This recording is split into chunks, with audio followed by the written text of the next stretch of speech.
Question everything, for the truth shall not be televised. And that's for sure. So with that, why is it that we seem to get more brutality from justice than any other nation? Why is it that when it comes to our nation, there's no such thing as de-escalation? There's more aggression than de-escalation. More excuses to do harm to us than supporting us and protecting us. Why do we fall under that narrative but all the other nations don't? How is that? Is it by accident? Why, when it comes to our people, they need to be reformed, but when it comes to everybody else's nation, they don't need to be reformed? What is the real reality behind that?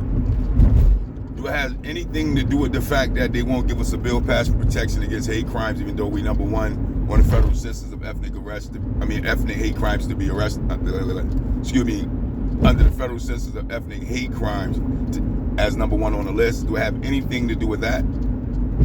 Do it have anything to do with our history of dealing with slave patrol, POW patrol here on our own soil? What is the real reality behind us always falling under an escalated issue when it comes to those in blue, but every other nation seems to fall under de-escalation when it comes to those in blue? How is it that we seem to be the ones that always end up in a bad situation when it comes to dealing with those in blue, to the point where it can be life moving, if you know what I mean?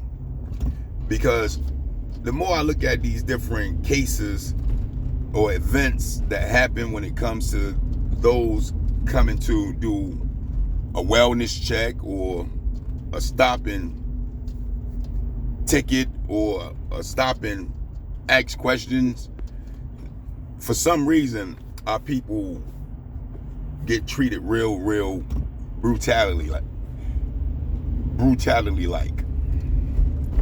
regardless if you breaking the law or not. But yet when you see these same type of cases in abundance, you don't see that happening to no other nation but us. Just as much as you don't see no other nation getting more mass incarcerated than us, even though the federal census of ethnic arrest don't back it. How is that? Do you think it got something to do with the fact of the matter that we've never been liberated? Because see, liberation is greater than Emancipation and Proclamation, if you don't know that. Liberation is separation from those that infringed on you, those that came and Holocaust massacred and genocide your people. You don't get handed down to the inheritors like property, to be still stuck under their system, still attached to their supremacy, still under their political power and economic power over you, manipulating the resources away from you. That's not liberation. That's not freedom. That's a trick bag to keep you in the same boat that you always been in. Ghetto slums and hoods. It's no different from looking at the big house on the hill where the master live, while the rest of y'all is sitting in shacks and in sheds picking cotton. It's no different. It's the same reality. Oh yes, you got some brothers and sisters that sided with the system, sided with the master, who got nice houses too, sitting in nice property too. But if I judged our people by the lesser than the majority, then I would be fooled. Because it's not the minority that we're talking about our people, we're talking about the majority of our people. See, you gotta let some people do well in order to push the narrative that everybody have the same opportunity, while you crush the majority of them. That way nobody think nothing based off of the fact that you can market and promote some of them doing good. And that's the basis of where we at. This is the reality to what we're dealing with. And the key is, how do you get from under it? How do you change it? How do you get justice from an unjust system that always been unjust towards you? Here it is now. We done went out to vote again. But is the voting going to change your reality in your communities? Is it going to allocate resources solely to you to be able to bring small businesses back to your community based off of you just being able to get money and land solely allocated to you, for you, based off of you being Aboriginal Negroes of America? That would be the result of uplifting your communities based off of crimes against humanity done to your bloodlines and your businesses and property being took from you, burned out, and many other different things that happened to y'all in order for us to be in a position that we're in. No different from how they give money to the Ukrainians solely just because of who they are, or to the immigrants that came to the country solely just because of who they are. Just because of who they are, they was able to just go apply and they automatically are qualified because of who they are. That's the same reality that we need in order to get a leg up and start to be able to rebuild our communities in the form of black communities and not minority communities, in the sense of being given away to those that are coming to the country as immigrants. Thus, changing our communities from black Aboriginal Negro communities to minority communities. See, we keep giving a pass to a system that is well aged in how to deal with us as a people on a negative level that is against our prosperity. We keep giving them excuses instead of owning up to the fact of the matter that we're dealing with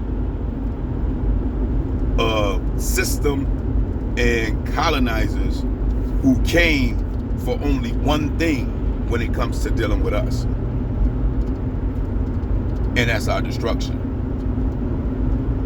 That's just what it is. You might not know it. You might not understand it. You might not even experience it. But that's you. We're not talking about individuals. If we was individual, then we wouldn't be a nation. If we was individual, we wouldn't be tribes that forms a nation. We are our own nation. So this is not about individual, because individually anybody can be a beautiful person. Individually anybody can slip through the cracks. But we talking about the agendas and the all-out so-called assault when it comes to how to manipulate and orchestrate the demise of a people, a nation of people, systematically. Thus, dealing with the majority of us who are sitting in ghetto slums and hoods, who are manipulated and put into a position of being pushed and tricked to stay in these ghetto slums and hoods based off of those who control the resources and the economics over us, as well as the political outlook of who we are.